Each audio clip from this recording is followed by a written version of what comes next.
Hello दोस्तों, कैसे हो आप सब। दोस्तों, गांव की सादगी और परिवार की भरोसेमंद दीवारें हमेशा सुरक्षा और प्यार का वादा करती हैं। लेकिन जब इन्हीं दीवारों के पीछे गहरे राज छुपे होते हैं तो सच्चाई दिल दहला देती है। कुशीनगर के एक छोटे से गांव की ये कहानी भी कुछ ऐसी ही है, जहां रिश्तों की पवित्रता को अवैध संबंधों ने कलंकित कर दिया। यह एक ऐसी घटना है जो न सिर्फ अपराध का चेहरा दिखाती है, बल्कि इंसानी कमजोरी और लालच का भी पर्दाफाश करती है। सास ससुर बहू के इस त्रिकोणीय रिश्ते ने जो मोड़ लिया, वह किसी भी इंसान को भीतर तक झकझोर देगा। उत्तर प्रदेश के कुशीनगर जिले के अहिरौली गांव में एक ऐसा मामला सामने आया जिसने रिश्तों की मर्यादा और इंसानी लालच की पराकाष्ठा को उजागर कर दिया। एक परिवार जो बाहर से साधारण और खुशहाल दिखता था, अंदर से रिश्तों के कलंक और साजिशों का गढ़ बन चुका था। यह कहानी ससुर और बहू के अवैध संबंध, एक सास की हत्या और पानी की टंकी में छुपे राज की है, जो न सिर्फ समाज के लिए एक सबक है, बल्कि इंसानी फितरत के सबसे घिनौने रूप को दिखाती है। घुरहू यादव, उनकी पत्नी गीता देवी और उनके बेटे दीपक का परिवार साधारण गांव के अन्य परिवारों की तरह था। बेटे की शादी के बाद घर में बहू गुड़िया का आना इस परिवार के लिए खुशी का कारण था। लेकिन कुछ समय बाद घर के भीतर कुछ ऐसा पनपने लगा जो इस परिवार को बर्बादी की ओर ले जाने वाला था। गुड़िया और घुरहू के बीच अवैध संबंध तब शुरू हुए जब दीपक काम के सिलसिले में अक्सर घर से बाहर रहने लगा। धीरे धीरे यह संबंध इतना गहरा हो गया कि दोनों अपने रिश्ते को छिपाने की कोशिशों में असफल होने लगे। इस रिश्ते की भनक गीता देवी को तब लगी जब एक रात उन्होंने दोनों को आपत्तिजनक हालत में देख लिया। गीता देवी ने इस अवैध संबंध का कड़ा विरोध किया। वह न सिर्फ अपने पति घुरहू को शर्मसार करती रहीं, बल्कि बहू गुड़िया को भी इस गलत राह पर चलने से रोकने की कोशिश की। लेकिन उनका यह विरोध दोनों के लिए असहनीय हो गया। घुरहू और गुड़िया ने तय किया कि गीता देवी को रास्ते से हटाना ही उनके लिए एकमात्र विकल्प है। उन्होंने एक षड्यंत्र रचा।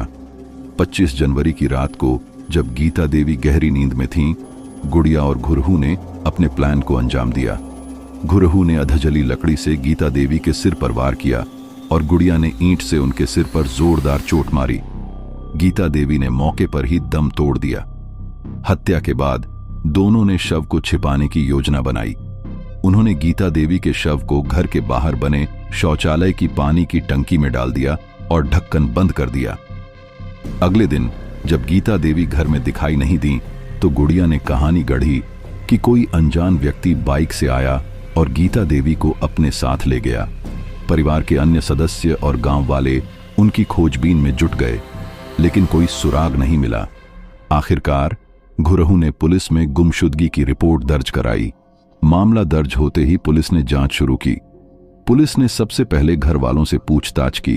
हालांकि घुरहू और गुड़िया की बातों में विरोधाभास था, जो पुलिस का ध्यान उनकी ओर खींचने के लिए काफी था। शनिवार सुबह पुलिस को गीता देवी का शव घर के शौचालय की पानी की टंकी में मिला। शव को बाहर निकालने के बाद पोस्टमार्टम रिपोर्ट ने साफ कर दिया कि गीता देवी की मौत सिर पर गहरी चोट लगने से हुई थी। 3 टीमों ने मिलकर मामले की गहराई से जांच की। जब घुरहू और गुड़िया से सख्ती से पूछताछ की गई तो दोनों ने अपने गुनाह कबूल कर लिए। उन्होंने बताया कि 2 साल से उनके बीच अवैध संबंध चल रहे थे और गीता देवी का विरोध उनके रास्ते का सबसे बड़ा रोड़ा बन गया था। पुलिस ने हत्या में इस्तेमाल किए गए सबूत भी बरामद किए। अधजली लकड़ी का पाया, खून से सनी ईंट का टुकड़ा और गीता देवी के कपड़ों पर मिले खून के धब्बे दोनों के गुनाह को साबित करने के लिए काफी थे। घुरहू यादव और गुड़िया को गिरफ्तार कर जेल भेज दिया गया। इस घटना ने गांव में दहशत और शर्मिंदगी का माहौल पैदा कर दिया। रिश्तों की पवित्रता को कलंकित करने वाली इस घटना ने समाज को यह सोचने पर मजबूर कर दिया कि लालच और वासना इंसान को कहां तक गिरा सकते हैं।